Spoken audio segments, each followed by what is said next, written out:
Ya, jadi manfaatnya sudah jelas begitu sebagai satu kegiatan budaya.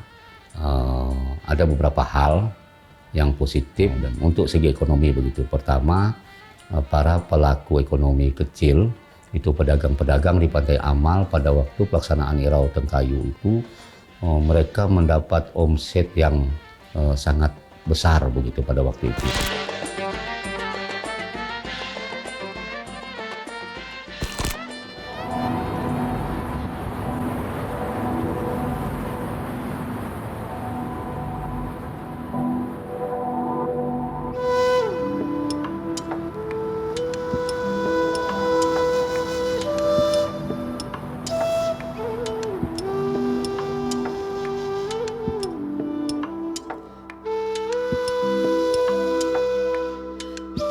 Selamat datang, Mas. Halo. Ya, selamat datang di Balai Adat Tidung. Perkenalkan, saya Ibu Intan yang akan mandu Mas Siginya keliling-keliling di Balai Adat Tidung. Gimana, ada bisa dibantu? Banyak nih pertanyaannya nih. Apa itu? Bu Intan. Karena dari pertama saya masuk aja, Iya. saya langsung ngelihat ada ukiran-ukiran ini. Ini ada arti tersendiri nggak sih? Ini relief kita pasang menggambarkan tentang kehidupan. Jadi seperti apa suku Tidung dahulu. Kalau itu Padau Tujuh Dulung pas acara Irau Tengkayu, jadi itu dipikul sama 14 orang. Nah, kalau ini tarian Jepin, yang ini pemusik pengiring tari Jepin, dan ini kehidupan sehari-hari seperti dia mengayun anak dan acara berpupur dan nelayan seperti apa mereka untuk menangkap ikan sehari-hari. Karena kalau nggak salah di Tarakan ini mayoritas semuanya adalah nelayan ya? Iya, karena kehidupan rata-rata dari hasil laut.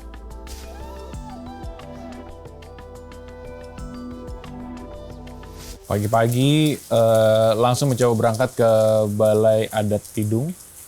Di sini banyak banget pelajaran tentang suku Tidung. Mulai dari masuk aja langsung ngelihat satu relief panjang banget gitu. Ngejelasin semua tentang kegiatan-kegiatan suku Tidung. Intan, Iya. makasih ya udah ditemenin nih Iya. pergi ke Balai Adat. Sebenarnya Balai Adat itu tuh berfungsinya tuh untuk masyarakat Tarakan tuh apa gitu? Jadi kita bangun Balai Adat ini kita untuk supaya masyarakat Kota Tarakan itu tahu seperti apa sih kehidupannya suku Tidung itu.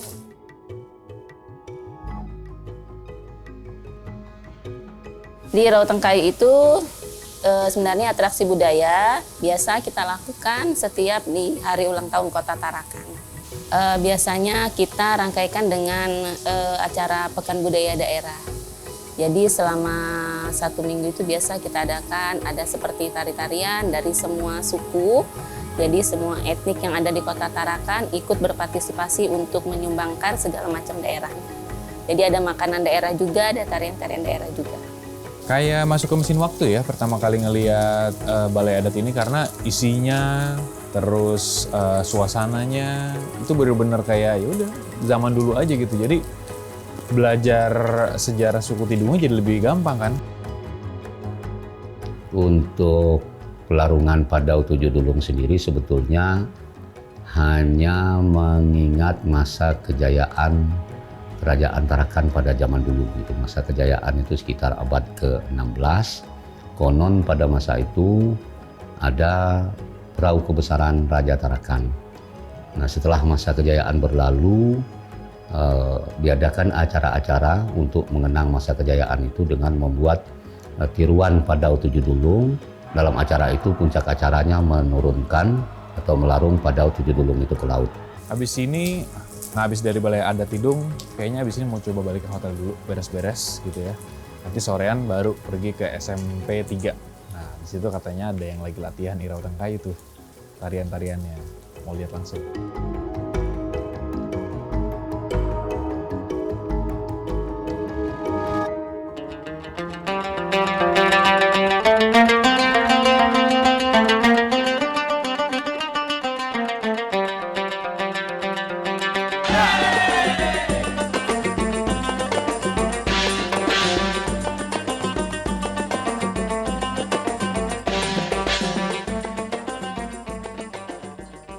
perasaan gue waktu pertama kali masuk ke SMP 3 ini, wah gila nih anak-anak kecil ini semuanya pada nari. Dan gue yakin banget nih latihannya panjang karena narinya terus-terusan, gak berhenti-berhenti dan pada jago-jago. Nah itu tuh, jadi kayak saya minder karena kan gak bisa nari ya.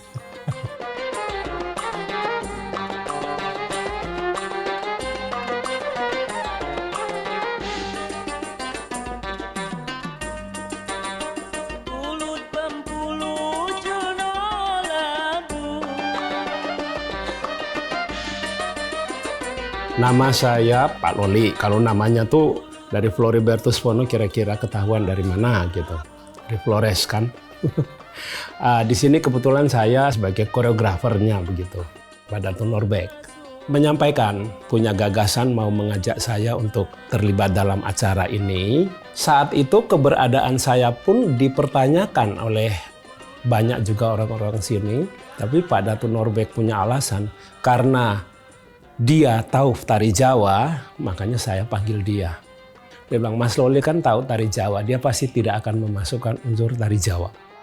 1, 2, 3, 4, 5, 6, kanan. Oke, bisa? Oke nggak tuh? Boleh yuk, lagi yuk.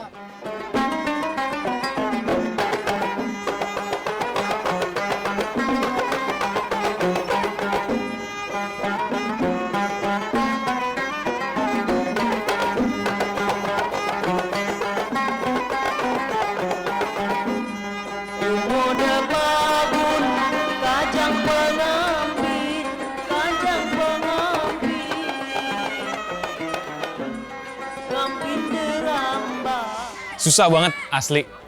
Kayaknya sih kalau misalnya gue mulai dari awal kayaknya tetap nggak bisa sih.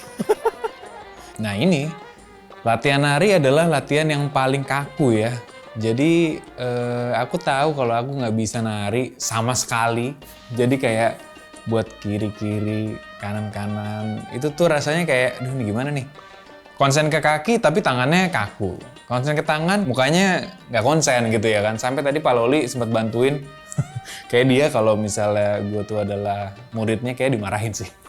Udah pasti, kamu mendingan duduk aja deh. Nah ini kan di belakang itu sebenarnya langsung ada ambulans ya PM. Iya betul. Ini untuk apa nih persiapan ini?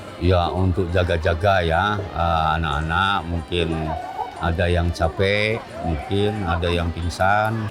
Disiapkan memang dari PMI untuk menjaga itu. Maaf, acaranya nanti tuh akan pagi-pagi juga atau malam-malam? Untuk acara ini cuma siang, di Pandai Amal itu siang, mulai pagi sampai sore. Nah untuk tarian ini nanti tampilnya itu siang. Jadi ini bagian dari prosesi penurunan pada tujuh dulung. Ya, jadi manfaatnya sudah jelas begitu. Sebagai satu kegiatan budaya, ada beberapa hal yang positif dari untuk segi ekonomi begitu. Pertama, para pelaku ekonomi kecil itu pedagang-pedagang di Pantai Amal pada waktu pelaksanaan Irau Tengkayu itu mereka mendapat omset yang sangat besar begitu pada waktu itu. Demikian juga sektor transport seperti angkot, ojek dan lain sebagainya itu mereka mendapat hasil yang jauh lebih banyak daripada hari-hari biasanya begitu. Ini yang saya kira sangat positif dalam kegiatan pelaksanaan Irau Tengkayu ini. Ya, sudah tentu yang namanya budaya itu fitrah manusia. Kemudian ada budaya tradisi di setiap daerah yang orientasinya alam daerah itu begitu. Jadi di mana kita berada, kita harus beradaptasi dengan lingkungan sekitar kita. Rehat dari rutinitas itu ternyata penting banget untuk sepenuhnya lepas dari hal yang bikin lu stres ketika lo lagi di kota gitu ya. Karena kan ketika lagi di kota, even sosial media aja tuh bisa membuat lo jadi stres gitu ya. Semuanya harus berlari, semuanya harus balapan gitu. Nah ketika di sini, lo bisa lupain itu, lo bisa lihat menyenangkannya interaksi antara murid-murid dan gurunya ini, yang akhirnya ngebuat gue jadi kayak bisa lupa sama apa yang biasa gue pikirin setiap Senin sampai Jumat jam 9 sampai jam 6 pagi.